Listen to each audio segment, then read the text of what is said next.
Irmãos queridos, nós vamos abrir a palavra de Deus no Evangelho de Cristo, conforme o registro de Mateus, capítulo 4. Mateus, capítulo 4. Vamos fazer a leitura até o versículo 11. Mateus 4, de 1 a 11. A seguir foi Jesus levado pelo Espírito ao deserto, para ser tentado pelo diabo. E depois de jejuar 40 dias e 40 noites, teve fome. Então o tentador, aproximando-se, lhe disse: Se és filho de Deus, manda que estas pedras se transformem em pães. Jesus, porém, respondeu: Está escrito: Não só de pão viverá o homem, mas de toda a palavra que procede da boca de Deus. Então o diabo o levou à cidade santa, colocou-o sobre o pináculo do templo e lhe disse: Se és filho de Deus, atira-te abaixo, porque está escrito: Aos seus anjos ordenará a teu respeito que te guardem, e eles te susterão nas suas mãos, para não tropeçares em alguma pedra. Respondeu-lhe Jesus: Também está escrito: Não tentarás o Senhor teu Deus. Levou ainda o diabo a um monte muito alto, mostrou-lhe todos os reinos do mundo e a glória deles, e lhe disse: Tudo isso te darei, se prostrado me adorares. Então Jesus lhe ordenou: Retira-te, Satanás, porque está escrito: Ao Senhor teu Deus adorarás, e só a Ele darás culto. Com isto, o deixou o diabo, e eis que vieram anjos e o serviram. Amém. Irmãos amados, esse texto está registrado nos 3 evangelhos sinóticos, em Mateus, em Marcos e em Lucas. Algumas nuances distinguem os relatos, porque Marcos, que é o mais sucinto dos registros, nos informa algo interessantíssimo, porque nos fala que Jesus foi compelido pelo Espírito para o deserto. Isto é mais do que ser conduzido ou levado. Compelido é levado compulsoriamente, forçosamente. Há uma força maior aqui. Também Marcos e Lucas nos informam algo que Mateus não nos informa. Porque Mateus nos informa que depois de jejuar 40 dias e 40 noites, teve fome. Então o tentador entra em ação. Mas tanto Marcos quanto Lucas nos informam que Jesus é tentado durante os 40 dias. Isso é muito importante entender. Que não foi uma tentação pontual, depois dos 40 dias. Porque Marcos 1,13 diz: Onde permaneceu 40 dias, sendo tentado por Satanás. Curiosamente, nenhum dos 3 evangelistas nos informam que Jesus orou. Nem Mateus, nem Marcos, nem Lucas. Pressupõem que ele orou, mas nos informam que ele jejuou. E então deduzimos que se Jesus passou 40 dias jejuando, que dentro desse jejum também houve oração, mas os evangelistas não nos informam expressamente esse fato. Dito isto, como aspectos dos 3 evangelistas, à guisa de introdução, gostaria de trazer 4 ponderações. Primeiro, esse texto deixa claro para nós que o diabo não é uma lenda. não é um mito, não é uma espécie de ideia subjetiva ou energia negativa. Que o diabo é um ser, um anjo caído, uma personalidade, maligno em seu caráter, mau em suas ações.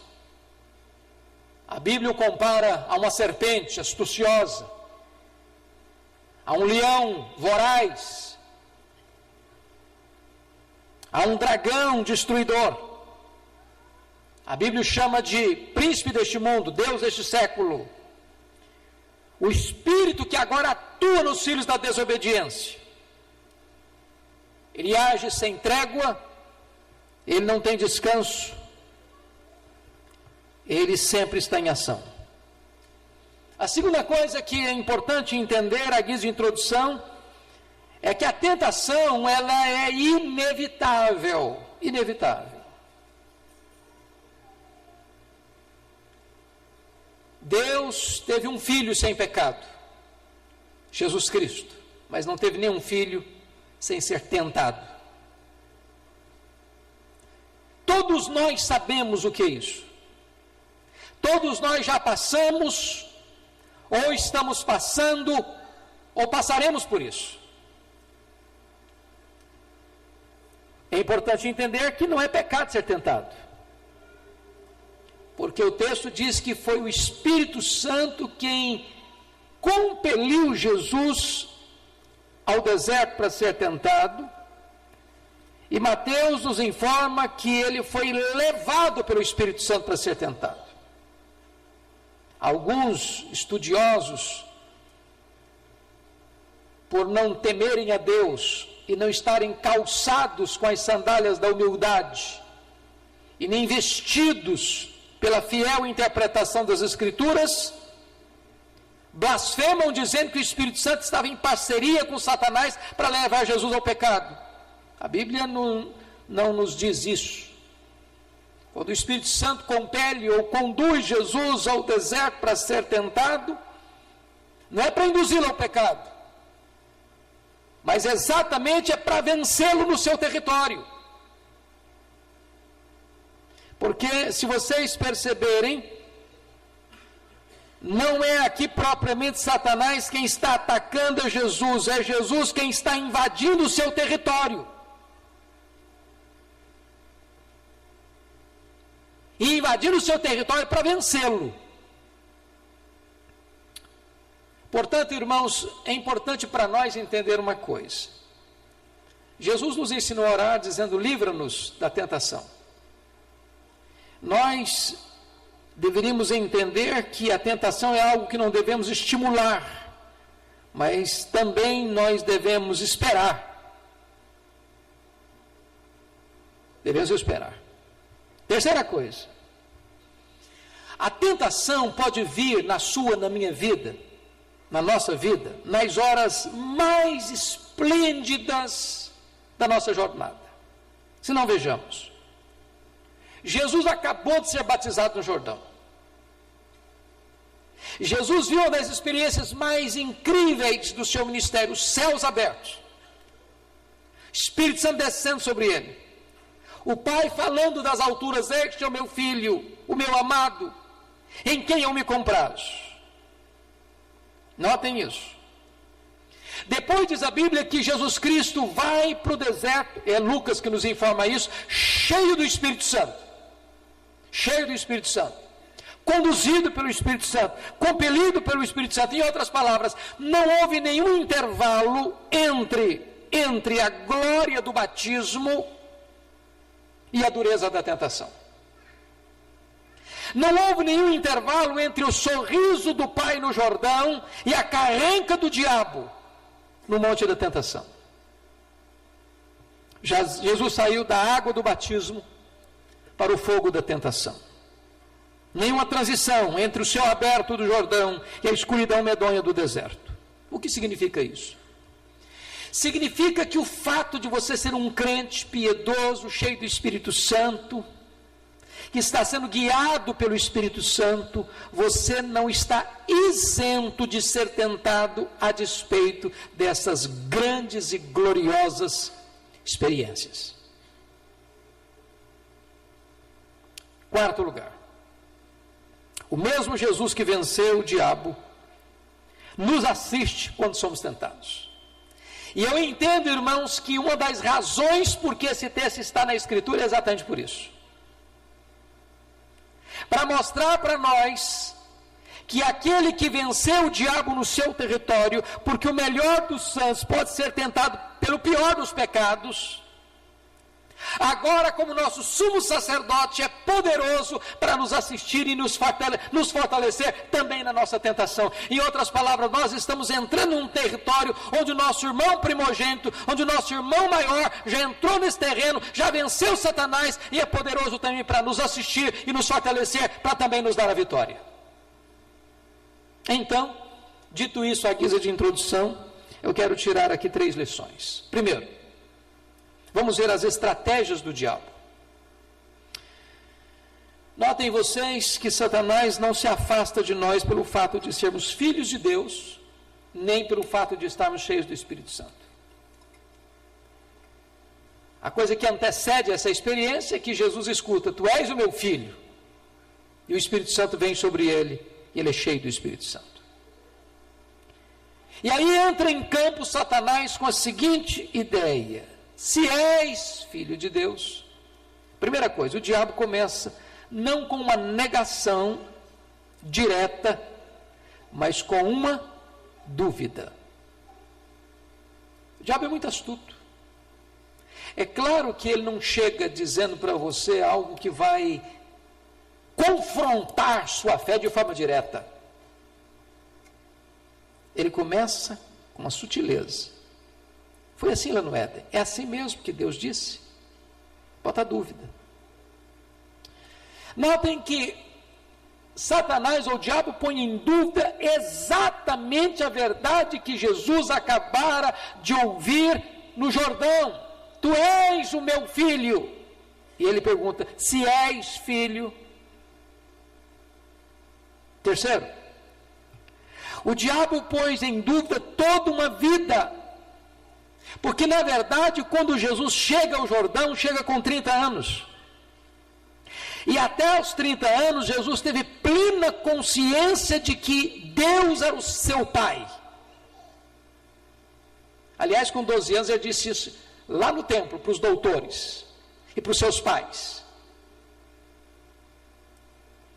Em outras palavras, irmãos, uma das sutilezas do diabo na nossa caminhada cristã é questionar o nosso relacionamento com Deus e enfiar a cunha da dúvida na brecha da nossa mente.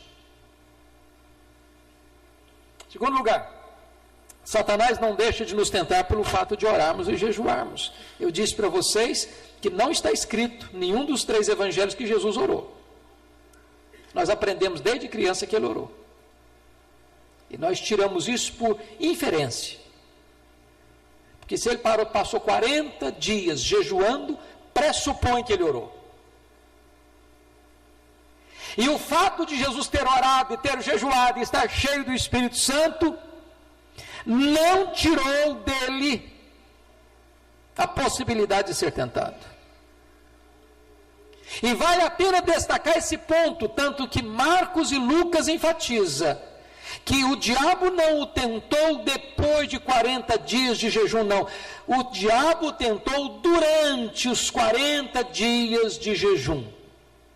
Em outras palavras, quando você, no exercício de uma das mais importantes áreas do crescimento espiritual, que é o jejum, está se consagrando a Deus, está se humilhando diante de Deus, está se quebrantando diante de Deus, está buscando poder para a sua vida, neste exato momento, Satanás pode entrar em campo para tentar você.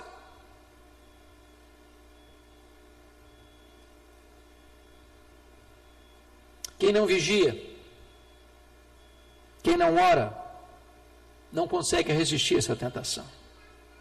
Notem vocês que a oração, nem o jejum afugenta o diabo. Mas a oração e o jejum fortalece você para enfrentar o diabo. Orai e vigiai, para não cairdes em tentação. Terceiro, Satanás, com a sua sutileza, nos tenta nas coisas pertinentes que estão atingindo a nossa vida naquele momento. Se não, vejamos. Primeira tentação tem a ver com a fome. Com a fome. Eu nunca tive a experiência, eu acho que ninguém aqui nesse auditório já teve a experiência de jejuar 40 dias. Mas nós já lemos de pessoas que jejuaram 40 dias. Alguns deles entraram em desespero. Outros em fraqueza, quase de morte. Outros deliraram. Agora pense você ficar 40 dias sem comer. Todos os seus poros clamam por pão. A sua mente pensa em pão. É curioso que Viktor Frankl, que ficou num campo de concentração nazista e sobreviveu ao campo de concentração nazista, disse que o assunto que mais foi conversado, falado, lembrado pelos prisioneiros, não foi liberdade, não foi família, foi pão, foi comida.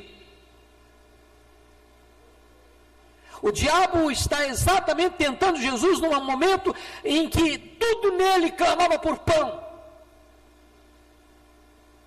Em outras palavras, o diabo é muito sutil para exatamente ler a circunstância que você está vivendo, que você está passando, para dessa circunstância entrar com as suas artimanhas para tentar você.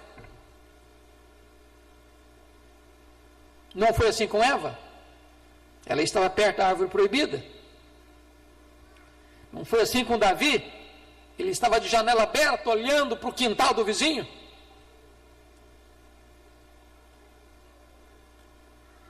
Não foi assim com Pedro? Ele estava seguindo Jesus de longe. Mas notem, o diabo nos tenta naquilo que nós chamamos do nosso ponto forte e do nosso ponto fraco. Qual era o ponto forte? A filiação de Jesus. Ele sabia que ele era filho. Ele escutou isso do pai: tu és meu filho. Qual era o ponto fraco? Se é que nós podemos falar em ponto fraco de Jesus, é que ele estava com fome, e ele era homem, verdadeiramente homem. E o diabo tenta nos dois pontos: no ponto forte, se és filho; no ponto vulnerável, então transforma essas pedras em pães.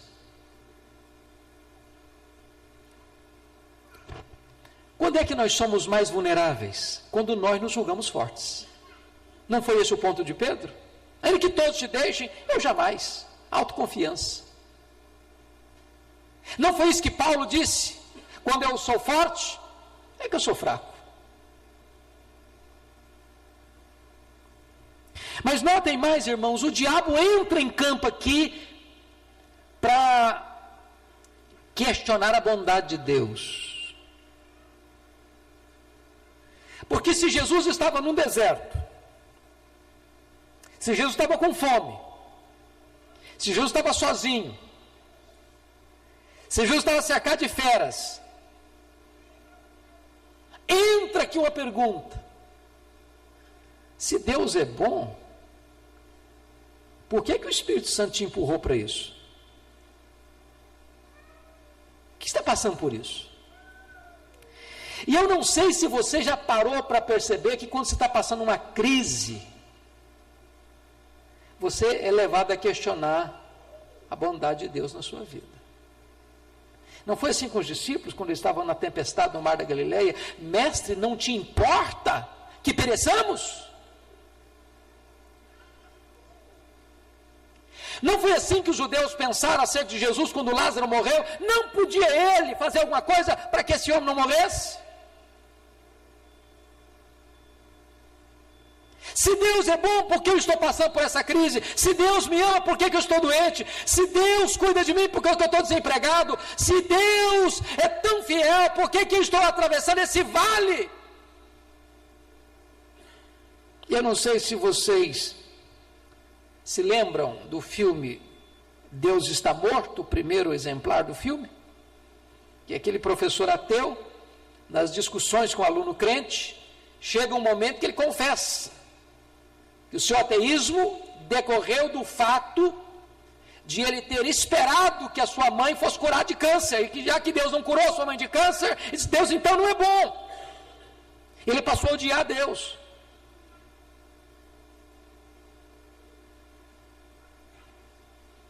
Então, preste atenção, porque Satanás é muito astucioso para pegar as adversidades da sua vida e querer colocar no seu coração, na sua mente, que Deus não ama tanto você assim. Agora notem, o diabo está aqui explorando também as circunstâncias adversas, porque tudo que está ao redor desse texto retrata isso: a fome, a solidão, as feras, o deserto. Não são boas companhias, nem boa circunstância. E qual é a sugestão de Satanás? Se você está numa crise, e Deus está dizendo que ama você, por que você não sacode essa dependência de Deus e faz alguma coisa? Para que você confia em Deus quando a crise chega? Não é a pergunta da mulher de Jó? Ainda conservas a tua integridade, Jó? Amaldiçoa o teu Deus e morre. Faça alguma coisa. Resolva o seu problema. Transforma essas pedras em pães.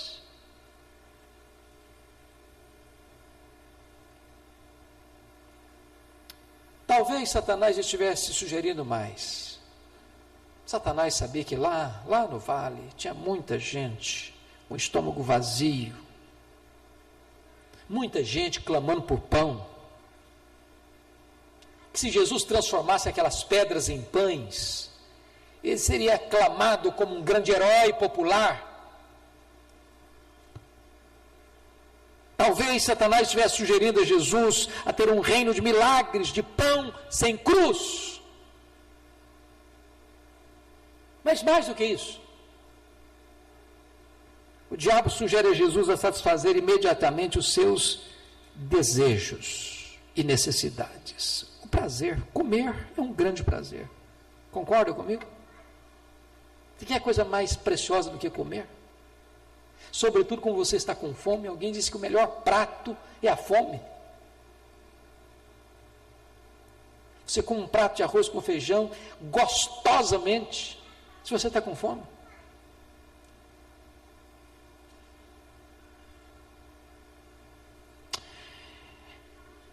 Talvez, queridos irmãos, Satanás está tentando exatamente nesse ponto. Você está com necessidade? Você quer suprir sua necessidade ou o seu prazer?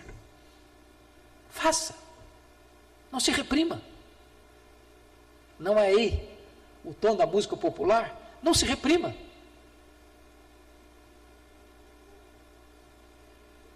E Jesus refuta o diabo dizendo: não só de pão viverá o homem, mas de toda a palavra que procede da boca de Deus. Mas aí vem uma segunda área da tentação, quando a Bíblia diz que Satanás leva Jesus para o pináculo do templo, o ponto mais alto da cidade santa. E aí vem a sutileza do inimigo, porque ele percebeu que Jesus estava citando Bíblia. Está escrito. Ah, é aí? Então vou citar a Bíblia também. Está a Bíblia também. E ele cita para Jesus o Salmo 91. Aquele salmo que as pessoas gostam de botar em cima da mesa, como se fosse um amuleto, para espantar demônio. O diabo usou o Salmo 91 também para Não para espantar demônio, mas para tentar pegar Jesus no contrapé. E cita o texto para Jesus. Já pensou o diabo de Bíblia na mão? O diabo como pregador? O diabo como mestre? Só que o diabo é um péssimo intérprete das Escrituras. Ele é um péssimo exegeta. Porque se você perceber, ele cita o texto, mas omite parte do texto, porque ele diz o seguinte, veja comigo, Mateus 4. Se és filho de Deus, atira-te abaixo, porque está escrito, aos seus anjos ordenará a teu respeito que te guardem, e está escrito lá no texto, em todos os teus caminhos, em todos os teus caminhos ele tirou. Sabe por que tirou? Deus só guarda você e a mim quando nós estamos em todos os caminhos dele. Deus não tem nenhum compromisso com a nossa loucura. Deus não tem nenhum compromisso com a nossa desobediência. Deus não tem nenhum compromisso em nos guardar quando nós transgredimos a sua palavra e nos conspiramos contra ele em franca e total e aberta desobediência. Satanás está sugerindo para Jesus que Deus vai nos guardar em qualquer situação, mesmo que a gente esteja na contramão da vontade dele.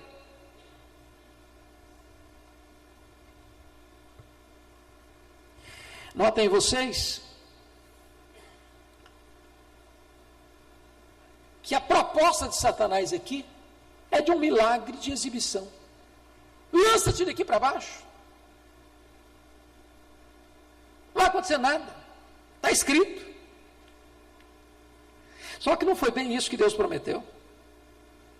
Deus não prometeu que vai honrar as aventuras e loucuras da nossa presunção. Sabe o que significa isso, irmãos? O diabo quer nos levar a pecar confiados na graça de Deus. Sabe o que significa isso? Pode pecar. Peca. Não vai acontecer nada, não. Deus vai dar um jeitinho. Você vai sair dessa. Você vai escapar. Na hora H, Deus manda o anjo dele e te livra. Quantas pessoas que pecam hoje na pressuposição de que Deus vai perdoar? Vai dar tudo certo. Sabe qual é a resposta de Jesus? Não tentareis o Senhor teu Deus. Não tentarás o Senhor teu Deus. Querer que Deus seja parceiro da nossa loucura é tentar a Deus. Mas aí vem a última tentação. Quando o diabo pega e leva Jesus a um alto monte e mostra todos os reinos da terra. E diz Lucas, o texto paralelo, que Satanás diz para Jesus, olha, tudo isso me foi dado. Sou dono desse negócio todo aí. Agora, se você se prostrar e me adorar, tudo isso eu dou para você. Algumas coisas importantes, que o diabo é um estelionatário. Ele não tem nada, nunca teve nada e jamais terá nada, mas ele acha que tem. E ele promete o que não tem. E é sempre assim. Promete prazer. O que ele dá? Desgosto. Promete liberdade. O que ele dá? Escravidão. Promete felicidade. O que ele dá? Tristeza. Promete vida. O que ele dá? Morte. Ele não teve reino nenhum, nunca teve. O reino dele é de trevas. Mas ele oferece o que não tem. A tentação agora é fazer de Jesus um novo César, um império sem Calvário. E diz a Escritura que Jesus refuta-o dizendo, só o Senhor teu Deus adorarás, só a Ele darás culto, retira de Satanás. E diz Lucas 4,13 que ele se retirou. até momento oportuno. Em outras palavras, nenhum momento na sua e na minha vida é tão perigoso como quando depois de uma grande vitória. Por quê? Porque o fato de você ter vencido um round da luta não significa que você não terá mais luta daqui para frente. A luta vem, a prova chega, a tentação vem com outras roupagens. Por isso, eu gostaria de olhar para esse texto agora, observando como vencer o diabo. Como é que Jesus venceu? Por que Jesus venceu? Como Jesus venceu? Isso é importante para nós. Primeiro, Jesus venceu, por ter uma vida de intimidade com Deus, por meio pressupomos, da oração, claramente do jejum.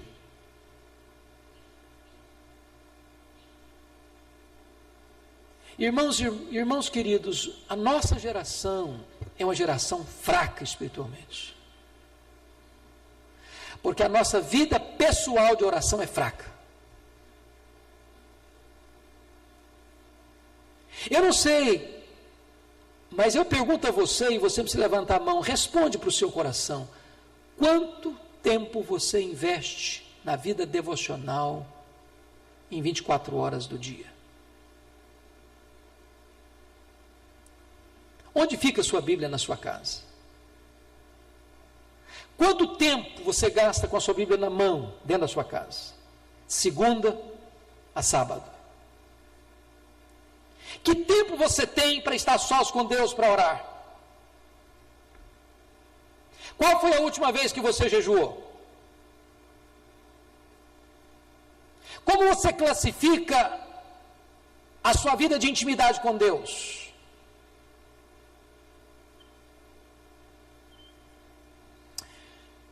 Nós não teremos resistência e força para enfrentar essa luta, irmãos, a não ser que nós estejamos revestidos com o poder de Deus, mediante esses exercícios espirituais da oração e do jejum. Segunda coisa, ter uma vida cheia do Espírito Santo. Jesus estava cheio do Espírito Santo, ele foi conduzido pelo Espírito Santo. E sem a plenitude do Espírito Santo, irmãos, nós fracassaremos. Porque você e eu sempre vamos estar cheios, ou do Espírito Santo, ou de nós mesmos.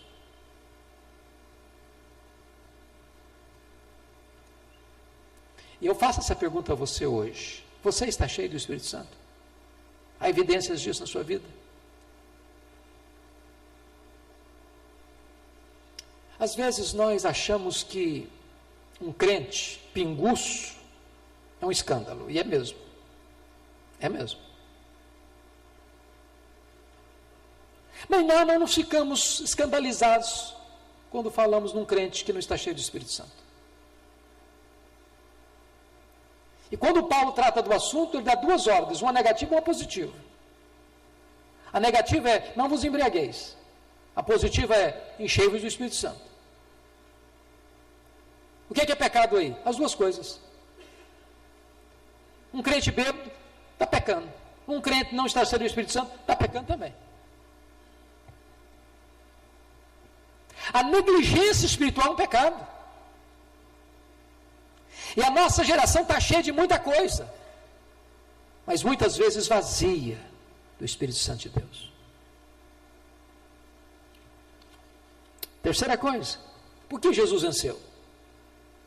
Porque Jesus tinha a palavra de Deus na sua mente, no seu coração e nos seus lábios.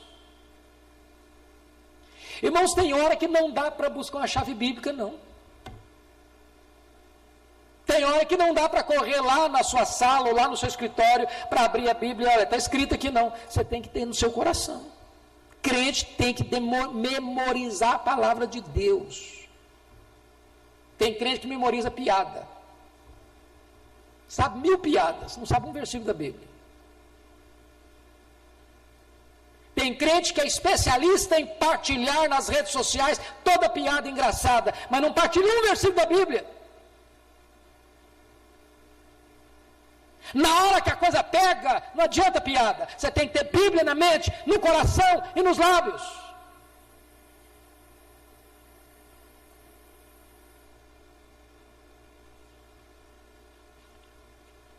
Eu quero concluir que quando Jesus, revestido com o Espírito Santo, oração e jejum, com a palavra de Deus nas mãos, o diabo precisa bater em retirada. E diz a Escritura que então vieram os anjos e o serviram. Quando você rejeita as propostas do diabo, Deus envia a verdadeira provisão que você necessita.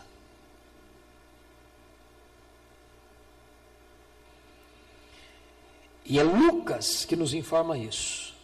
Depois que Jesus foi cheio do Espírito Santo no Jordão, que foi conduzido pelo Espírito ao deserto, e ele estava cheio do Espírito Santo no deserto, e venceu Satanás no deserto, cheio do Espírito Santo, ele retorna para Galileia, e cheio do Espírito Santo, ele entra na sinagoga de Nazaré, e cheio do Espírito Santo, ele pega a palavra de Deus nas mãos e lê: o Espírito do Senhor Deus está sobre mim, e me ungiu para pregar, para libertar e para curar.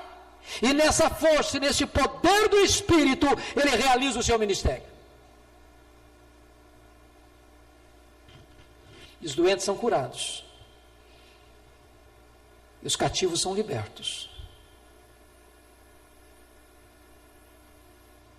e os pecadores são perdoados, e o reino de Deus é estabelecido. Agora eu quero que você fique em pé para ler comigo Hebreus capítulo 2, versículo 18. Há uma só voz, porque a palavra de Deus para o seu coração nesta noite é uma palavra de esperança, é uma promessa que você e eu precisamos agarrar a ela. Hebreus 2,18. Toda a igreja comigo, por favor. Pois naquilo que ele mesmo sofreu, tendo sido tentado, é poderoso para socorrer os que são tentados. Você pode ler de novo? Pois naquilo que ele mesmo sofreu, tendo sido tentado, é poderoso para socorrer os que são tentados. Louvado seja o Senhor. Nós temos alguém que nos socorre, que conhece a nossa fraqueza. Ele já passou por esse caminho, ele venceu, e ele está do nosso lado.